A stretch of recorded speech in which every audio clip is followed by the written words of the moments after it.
My name is John Crowley. This is the panel on Thomas M. Disch, science fiction writer in spite of himself. A phrase whose implications we're supposed to unwork. Thomas M. Disch, as many of you know, probably all of you know, died on July 4th, 3 years ago? 2002.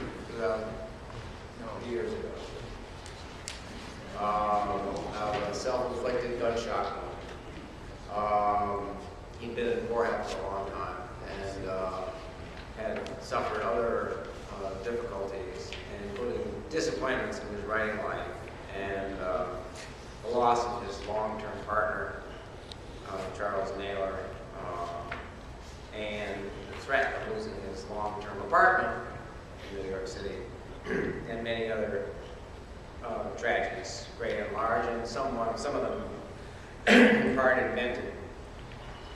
But Tom Disch, as we all call him, and as he called himself when he was publishing poetry, was a friend of mine and a friend of many on this panel at various times. Though we couldn't have been more different, he was about, starting in fact, he was about twice my size. And we are here now to talk about the science fiction of Thomas M. Disch as opposed to the poetry of Tom Disch, and whether or not it was science fiction, and if so, how it came to be, and how he himself disported himself with that genre in the 70s, 80s, 90s of the last century. I can have the panel introduce themselves, though I'm sure all of them are known to you, and they're all people who either knew Tom well, or in fact all of us knew Tom well. And so I can say we are all both people who have thought about Tom, read Tom, and knew Tom personally. So I can't imagine the panel can be more expert in discussing his work, except for people who are dead and can't be here. So we'll start with Charles Platt, and maybe you can introduce yourself and give a line or two of what your chief connection with Tom was. I know that's a broad matter already.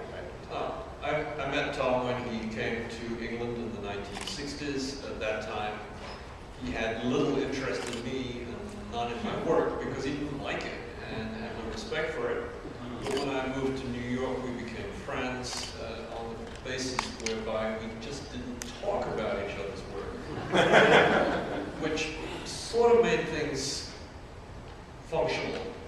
And there was a lot of affection for a couple of decades until things didn't work out. My name is Henry Wessells. I'm a rare book dealer in New York and a micro-publisher. I knew Tom in the last couple of years of his life. What started out as a relationship of a bookseller buying rare materials from an author turned into something else when, a mile from his house in Barryville, he said, "There's something else we have to do today besides look at books. Charlie's ashes are on the mantelpiece and we have to scatter them around the property." So we moved past the usual relationship, and I became his friend and referred him to Jacob Weissman when his last two books were in consideration. I think I met Tom for the first time, or at least I had the first conversations I remember at the World Fantasy Convention, probably either the first or the second. It was held in New York City in, I think, 1974. And I had just published one science fiction novel, fantasy science fiction novel. And he was very kind to me for many years, and basically a mentor. And I knew him on and off. I mean, I knew him consistently, though there were periods, long periods, in which we didn't have much to do with each other. And I knew him very, very well at various times, especially toward the end of his life. I talked on the phone to him weekly, if not daily, sometimes, before the years that led up to his death. And I had great respect for his writing overall, and for his friendship with me, though he ceased to be my friend at a certain point. He decided that I was his enemy rather than a friend and cut off all communication. But that was not unusual. We got it.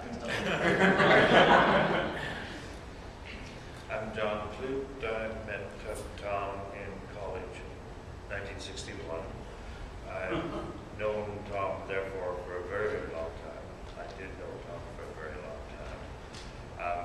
Most of my relationship with Tom, partly because my own career as a writer of the sort of work I wrote was slow in budding, was more like a family romance relationship between him, myself, the woman I was living with at the time, Pamela Solene, and eventually other people that were close to both of us. I did not ever fall up with Tom or he with me, partly because Charlie Naylor grandfathered me in half reluctantly when they got together, and Charlie liked the women I was involved with. That made it possible for me to, as it were, kick over the traces in invisible ways which I didn't detect but obviously occurred. In later years, Tom and Charlie took over my flat in Camden Town, London for 6 months at one point when we were not there at all. We had a complex friendship which gradually became more professional as I did more work. We talked, we exchanged gravel. He was utterly sweet, utterly loathsome about the rest of the world, intermittently. And my sense of him, therefore, was as a person more than as a writer, although I reviewed several of his books and have written, somewhat against my will, quite a bit about him since his death. At the point that all the dominoes were falling, we became quite a bit closer. Probably, it might have been a point when he had exiled you for 6 months or whatever. And I did stuff with him in Barryville, when Barryville, the place where he had his country place, had been destroyed partly by his stupidity. The mold killed the house, ate the house up, and we went down there in February 2006. So it was mostly a family thing, unlike most of the things I talk about normally, which is, as it were, devotedly impersonal. This is very personal for me. The first time I actually met Tom was in over the Christmas holiday of 1965-66. I was in London, and I was delivering a bag of Christmas presents to Michael Moorcock for his kids. And I sort of went to the, what is it, 17 Ladbroke Grove or something like that. 87 Ladbroke Grove, dyslexia strikes again. I came in and I knocked on the door, and this very large, blonde Midwesterner said, hello, and I said, are you Tom Disch? And he indeed was Tom Disch, and that was the beginning of what blossomed into a very, very warm friendship. Before that had actually happened, I had read some of Tom's stories, and one of the things that had happened that probably had something to do with my wanting to befriend, and I very much did, is I had read a short story of his called Descending, and it had been incredibly, I think it appeared in Amazing, and I had just been incredibly impressed by the craft of the story and how he had put this story together. Then I read a couple of other stories that he wrote, and some notes about travel that appeared in Fanzine by Terry Carr. And he just became one of the writers that I was just interested in everything that he wrote. There were two other writers that were like that. One was Roger Zelazny, and the other was Joanna Russ. That trio of writers, Tom Disch, Roger Zelazny, and Joanna Russ, were simply the most important writers for me at the time. And they're the writers that if they publish something new, I would go, if I would find a store that sold it and buy it on the first day that it appeared. And I felt that about Tom's work really for the rest of the time that I knew him, and that we were friends. In fact, for the rest of ever since, I felt that way. I never changed my feeling about his work, and every time we published something, I would get it, buy it, and read it. And I thought he was an amazing writer. One of the things that he particularly did that was unique. Tom was in love with the notion of really stupid people. And he would write better and more sympathetically and more insightfully about what made really stupid people tick than any other writer I have ever known before or since. He could do other things as well, but that was one of the things that he could do. And it was just, and when he was doing it, it was just amazing to watch stories unfold, where the kinds of people that most writers wouldn't waste their time writing about. Tom could just get up off the page and cast shadows and quiver and come incredibly alive. And so it's one of the things that he did that I was so envious of, and something that I was never able to do. And I was always amazed that he could do it so amazingly well. I think I've known Tom since the 70s. I'm not quite sure. I think that the way we met is probably the way I met you, too. Through Baird Searles and Martin Lance, who used to, when they lived uptown, before they moved downtown and opened the science fiction shop, they used to give parties from time to time. I, at that time, worked for Publishers Weekly, and so I was on their party list as a useful person to know. And I met virtually all the science fiction writers who were living in New York at the time. I knew Tom not well, but we always enjoyed talking together. And it wasn't until after Charlie died that we became really very close. Tom reached out. He reached out to me to the point where I was a little confused. I called John Crowley at one point, and I said, I don't quite understand why Tom is sort of pursuing me like this. And John said, well, I think he's lonely. And that was, of course, the answer.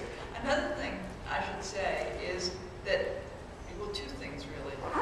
One, that I lived fairly near where Tom lived on Union Square, and that I got into the habit of going to Union Square where there's a huge green market, which opens 4 times a week, and I would go and I would take my little dog Harry along with me, and I would park Harry with Tom, and I would go shopping, and I would come back and Tom would give me a lovely meal, and Tom loved to entertain, and he grew to love Harry.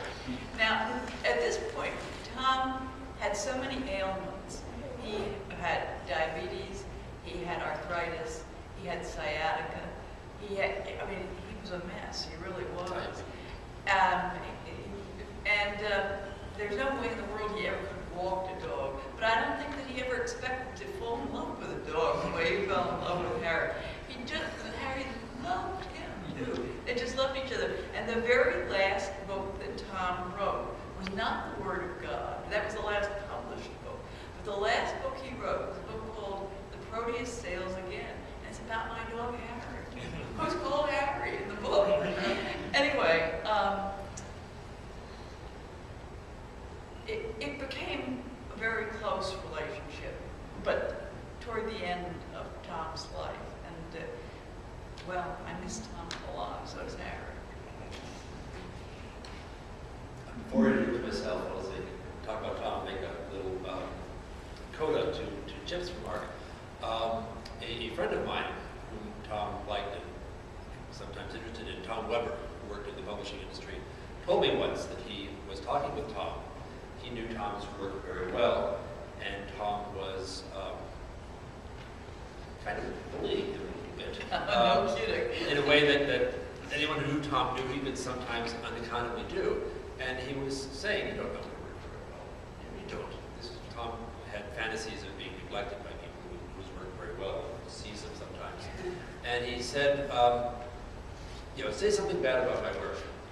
He was kind of daring Tom, whoever, who was quite an admirer, to say something critical or bad about his work. Where Tom Weber kind of quailed a bit and then said, the Jocelyn Schroeder story, one of his contemporary short stories, was published in the mid-70s. He said, I think it was a little bit mean. And Tom said, why? No, it wasn't mean. I have the most sympathy for stupid people. Yes, piece of corroboration for what Jim said. My name is Greg Feeley. I met Tom in the mid-70s when I was an undergraduate. I was going to college in New Haven, an hour and a half by train from New York City. And I'd known Tom's work for about 10 years. In the late 60s, when I was 12, 13, I began reading the best from F and SF volumes that the then well-stocked California Public Library system had. And Tom's first good stories were appearing there, and they caught my attention. And within a year or two, the American edition of Camp Concentration was there. And by the time I was in college, I was getting to realize what a good writer he was. And I wrote him about something. He was very gratified to get a letter that bespoke close reading. For some time, our relationship was one of appreciation on his part of someone who read him closely and, I guess, well. We were friends and colleagues for many, many years. One day he called up and without preamble said, Charlie died yesterday. He would not hear any expressions of shock or sympathy, and in a rather stone-like voice, he said, as though explaining why he was calling me, and seemingly by way of winding up the conversation, that he was going through Charlie's address book and calling everyone to inform these people of Charlie's death. The clear implication being that had Charlie not had me in his phone book, and he might easily not have done because it was in Tom's phone book. It's so good directory, they didn't have Charlie not have to put me in his phone book. Tom would never have called me and never told me. He forbade me, as he did everyone, from even mentioning Charlie's death. It was one of these extremely peculiar reactions to a personal tragedy. But thereafter, for the remaining 3 years of his life, we spoke several times a week. He was terribly lonely. He was terribly aggrieved. I never fell into his bad graces, which I will say is very much not through failure to take a misstep, because many people here never took a misstep. I think it was because Charlie really liked me, as I did him, and that counted a great deal for Tom, in the absence of which I sometimes think nothing counted for much. Friendship mattered enormously to him. He also knew that I knew how good a writer he was, and that was very important to him as well. So, thank you all. Now, our remit, however, is not personal reminiscence, but to try to address this question, which I would like to hear from the panel, whether they find this an interesting sentence or not. I don't know who came up with it. But the idea is to discuss Tom Disch, a science fiction writer in spite of himself. I don't feel like, for myself, is exactly backwards. Yes. Maybe somebody would like to start with a question about that. I have one little statement on this, which I think we've already talked about in email, which is that it was an odd mixture, Disch and science fiction. And the first time I read Camp Concentration, I found it quite irritating, in fact, because to me, it didn't do what science fiction in my mind should do. I see science fiction as a literature of transcendence. And I think there are many instances which you can look at in the world where hubris has led to a great benefit for mankind. And the whole message that I took from Camp Concentration was that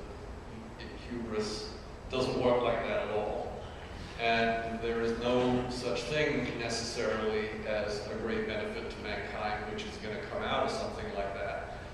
And basically, Tom's work was, to my mind, just the opposite of transcendence. It was an endlessly sort of turning inward and being depressed about things. And it may sound as if I'm kind of old school here, but that's the way I feel about it, very strongly. And so he was innately in conflict with the great traditions of the field in which he'd chosen to work. And if you write something which is in conflict with the field in which you're working, you're not going to be happy. And he was not happy with the way it was received. He got very angry about it. I don't know whether I should go into... On the other hand, he was never, ever in doubt about his place in American letters in the biggest sense. Well, but that's not what we're discussing. It's science fiction. Anyway, so that's all I have to say about that. Which I don't think it was a happy mix, and I think it never made him happy, and I think that's why eventually he diverged into so many other areas. I think he looked at genre as, what did he call it? The detergent box that the marketing department invented, and then each writer defined his own genre. And in those terms, maybe he was a conflict with science fiction, but he was writing what he needed to write and wanted to write at all times.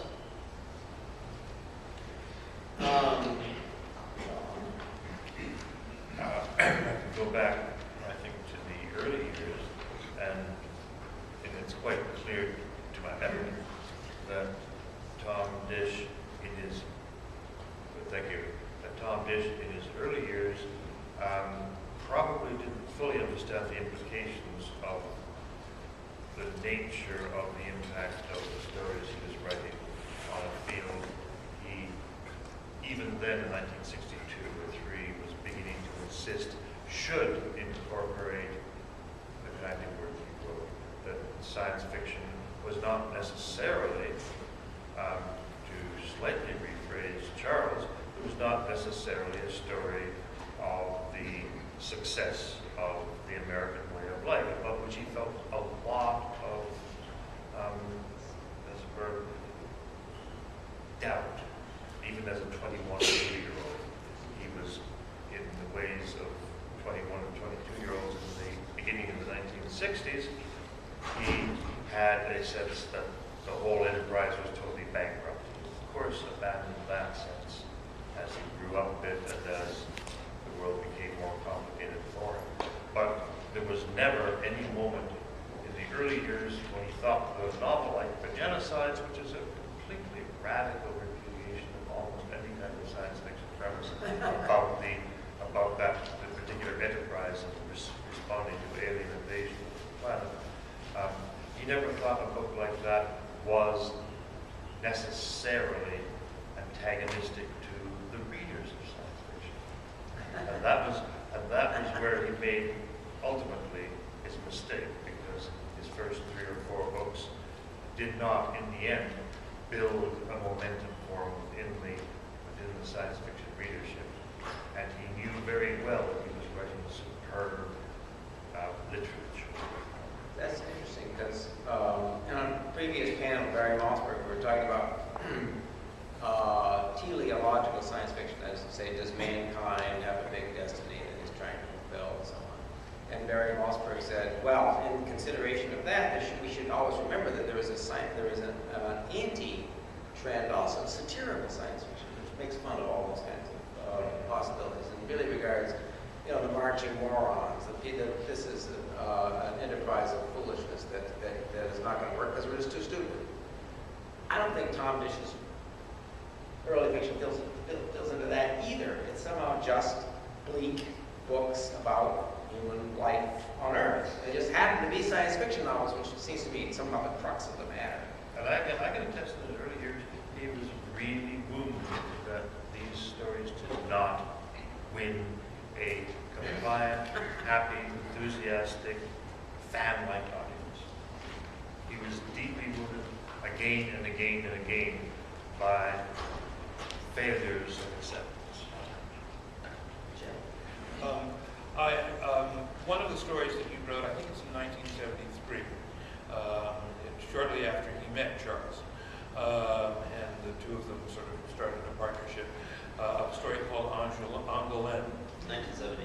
it 1970? Okay, well, okay, 1970, I should know this since I wrote a book about the story. But one of the things that that story does, and I just realized it a few days ago when I reread it, and it never struck me before, it totally predicts gay marriage. Yeah, it just Papa remarried, a man this time, and somewhat more happily, is the sentence that occurs in the story. And the story just goes blithely along, talking about whatever it has to talk about.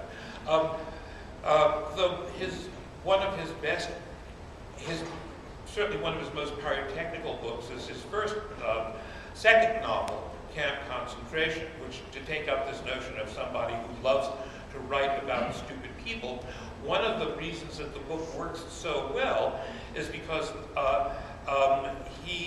the narrator is a very intelligent man, a very intelligent literary poet who has been imprisoned. But he's been imprisoned with a bunch of people who of the sort who make up the dregs of any kind of prison.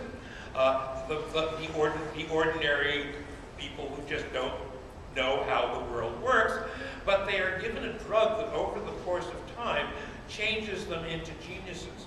And he writes believably about this bunch of complete social rejects and wastes turning into geniuses and realizing, and the way they make the transition is by realizing how the world around them works. And they didn't realize how the world around them worked before. One of the things that that book does, and at one point I asked Tom, I said, Tom, how did you do this? It was the first time I had seen a white writer write a black character that I, as a black writer, found believable. The character of Mordecai. Mordecai happens to have gone to school with a narrator and been this black kid who just didn't function in his school and didn't know how to function, didn't want to function, and ends up in the brig along with Louis Sacchetti, the main character in Camp Concentration, and in the course of this time takes this drug and turns into a genius, and you watch the transition, and it's believable. And you also have a believable black character as he's portrayed. And the one thing Tom said, and I thought it was really interesting, he said, one of the things he said I knew that I was going to have to do in order to make it work is completely leave aside all questions of sexuality. He said, I knew if I got into any questions of sexuality, I would blow it. I would make it, I would miss it, it wouldn't work. I wouldn't be able to do it. And so that's what he said. And it still works as an extraordinarily good portrait of a black American character. And one that you recognize his problems, and the way Tom deals with these problems very sympathetically, in the course of the development of the novel. I think this is much more important than whether it's a good science fiction novel or not. I really, really do. And this is why I always liked Tom's writing, because it seemed to me like good writing. It did the things that I wanted writing to do. It did them well. Yeah, just one very quick thing. You notice that Chip is describing Tom as describing a decision he made about how to write the book, which was almost certain the decision prior to attempting the passages, the chapters involved. That Tom most extraordinarily planned his work in advance. He had an acute, abstract, penetrating mind which could actually, very unusually as I say, create in advance what he was going to do. It was not as though he was dictating to himself subsequently, but it was a lot closer to dictating to oneself than any other writer I've ever had close experience. Well, I'd like to say one more thing about Camp Concentration, and also bring up Tom's versatility. Camp Concentration, one thing you left out, Chip, is that this genius level thinking is only going to last for about 9 months. Right. Because all these characters have been infected Yeah. purposely with a form of syphilis that is going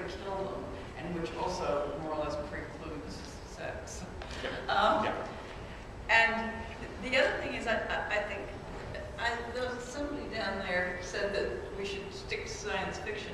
I just want to say that Tom was a real all-around writer. He wrote science fiction. He wrote stories that were sort of unclassifiable, except perhaps experimental. He wrote plays. He wrote opera. He wrote radio plays. He wrote a lot of criticism. He was a real Renaissance man. And he wrote poetry. And he used to call me up, it seems like daily, and read me his latest poem, which sometimes were very funny. Anyway. Right.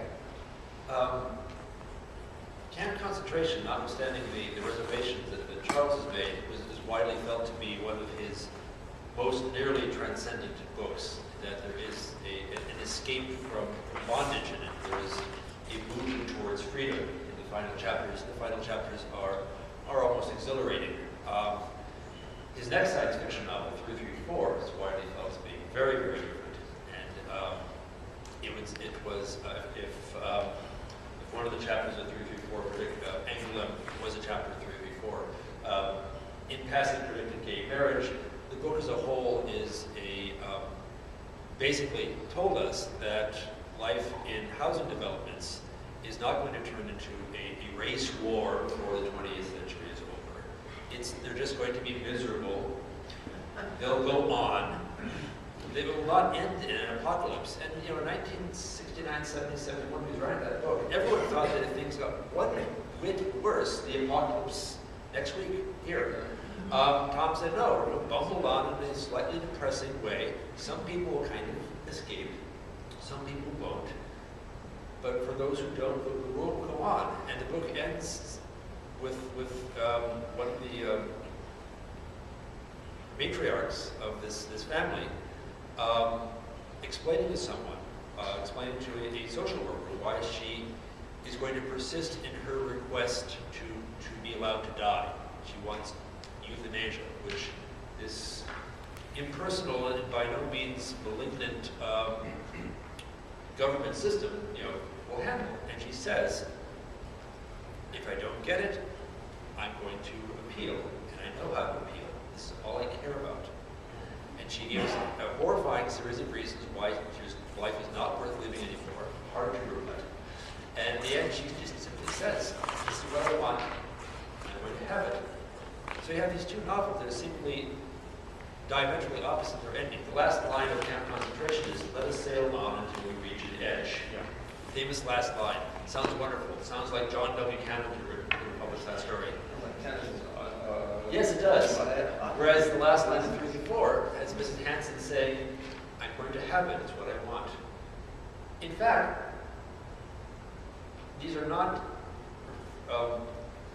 speaking diametrically opposed and incompatible philosophies. They're saying the same thing. Mrs. Hanson has sailed on until she reached an edge. She has simply reached an edge. Tom understood this.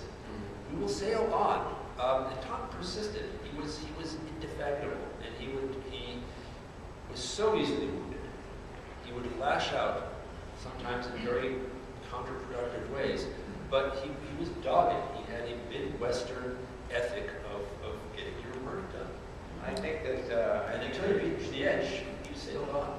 I think you're right. I think that Tom's difficulties in life arose from a failure of the kind of sympathy that he was actually capable of, and more capable of in his books sometimes than he was in his life.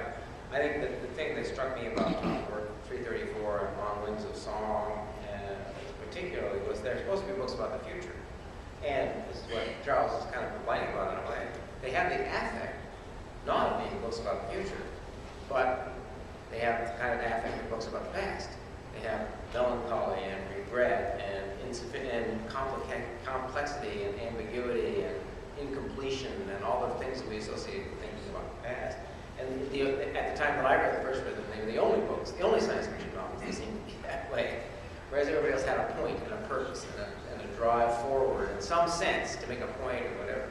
When Tom was trying to make a point, which he sometimes was, about what things were going to be like in the future or what life was like or whatever, that was when he was at his weakest, because his visions were always a little thin.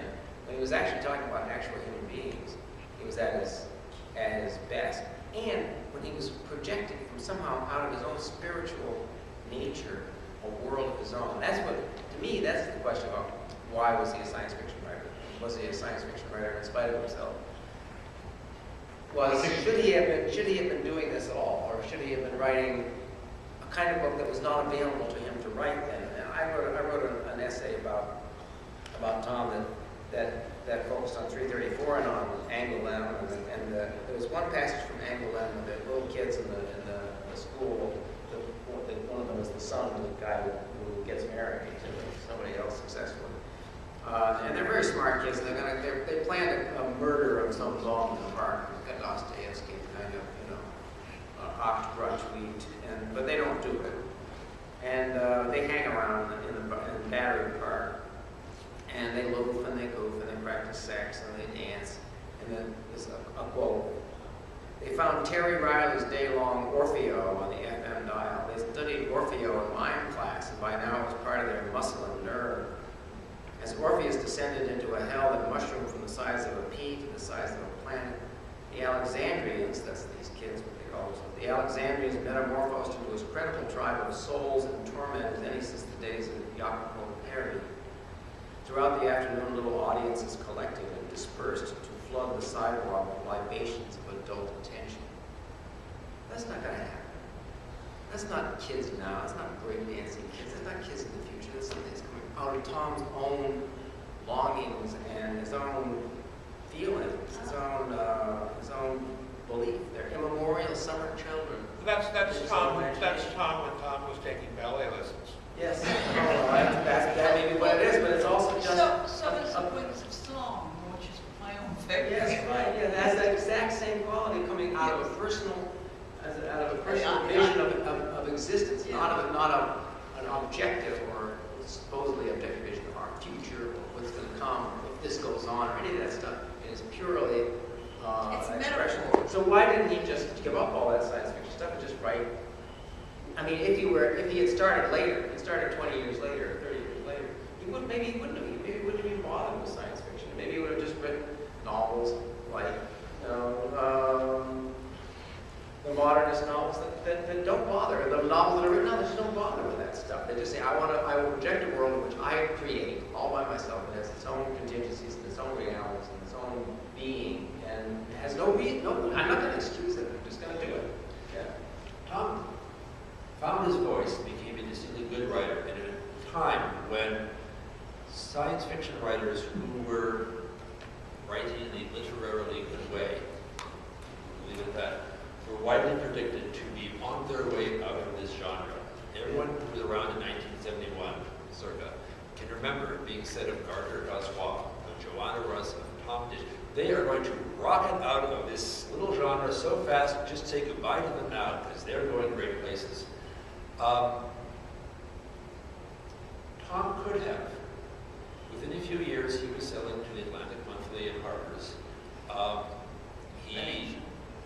Not that early, but he got a 3-book contract at Knopf, which he felt extremely proud of. He moved from Doubleday Science Fiction and Avon Books to Alfred A. Knopf. This which was very important to him. But for Knopf, he wrote science fiction novels. He did a 19th century pastiche novel called Clara Reeve, which they compelled him to publish under a pseudonym. He said it was at their insistence, and many times he said things I had trouble believing that turned out to be entirely true. So, and I know that Doubleday did compel him and John Slaughter to publish their collaborative mystery novel under a made-up single byline.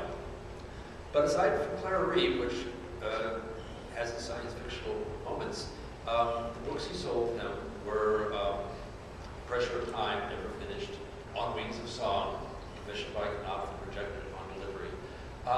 He had every opportunity to do what people, what Lesta Del Rey decried writers were presumably aspiring to, and everyone else cheered writers were presumably being about to do. Leave the genre. He did not really want to. That's the question, and that seems to be the central question of his career. Why did he not write things like Angoulême that were creations of his own heart and mind, and had no connection to any kind of dismissible, at that time, certainly dismissible genre? Well, I think something that John said is important, which is that it's quite possible that he felt he was going to lead the field or a portion of it in his direction.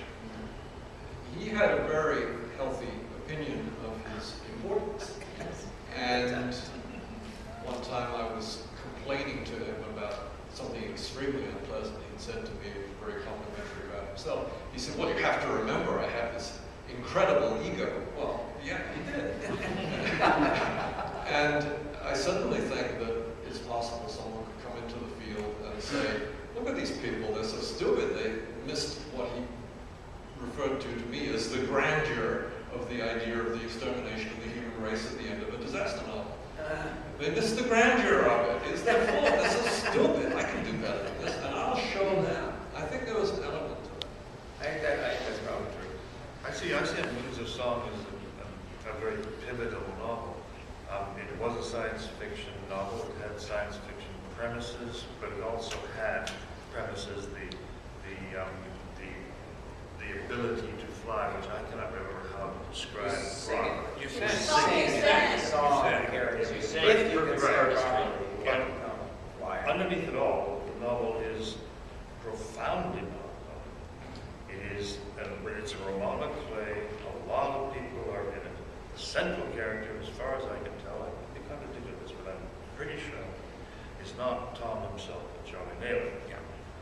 Charlie Naylor is a depiction of his lifetime partner as an artist who is essentially not good enough. Failed. Failed artist One kid. who basically we do not believe at the end actually sings sufficiently to become an angel. No, his wife does. Yeah. It's not. It is a novel whose lines of emotional force, the savagery of the melancholy and the savagery of the portrait of his partner, and the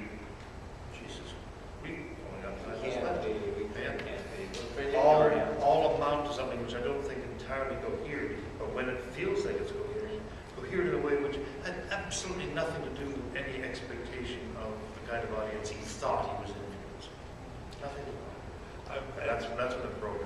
At the risk of Next hour, which we're not going to have, is when it broke. of making a criticism of Tom's writing, I think this is a real criticism. Tom, it's apparent, I think, in the genocides. It's apparent in camp concentration. It's apparent in Wings of Song, and it first became just inarguable in Clara Reeve. Tom couldn't plot. He could not. His concept of the novel was full of all the good stuff novels are full of, and then in the last 15 pages, all the action happened. And the result was something like Clara Reeve. I desperately, when I first read Clara Reeve, I wanted to sit down with Tom and say, Tom, take this 15 pages of all this action and spread it out over the last, the whole 250 pages, and you'll have a novel where the action builds. But there's no action, and then everybody runs up to the top of Mount Vesuvius and jumps in.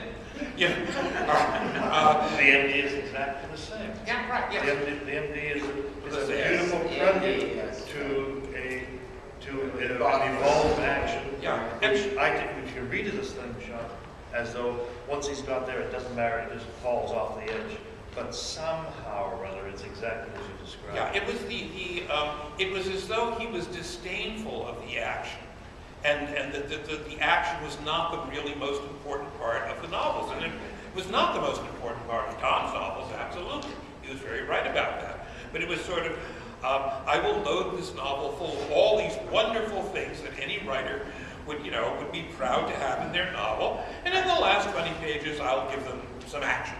I think you're right. I think you're right, Jim. But the other thing is that I used to call him and tell him some problems I was having with my plots, and I was giving him the weirdest advice. It was always useful. Yeah. But Well, I don't know how to solve this problem. This old guy in my book who has to come out well somehow, but I don't know how to have it come out well for take dancing lessons. The more I thought about it, I said, yeah, dancing lessons. And it worked. It was great. It worked. Now, we should allow some time. We only have a couple minutes left, but of course, it's the last panel of the night, so we can go until midnight if you want. So any quick questions we would like to ask, please? I'll ask a question of you, John. What's that? I'll ask a question of you. I'll invite you to tell another story. You told me that Tom gave you the idea for the translator. Yes, he did. Can you elaborate on that? Yeah, well, this is almost hard to believe that I fell for this, but I did. I was talking to Tom. I said, "All right, listen. I've written these books, and none of them have made any money, and they're not very successful. There are people who love them, but I'm not making money here. And what should I do? I want to write a bestseller. I can do that. I can write.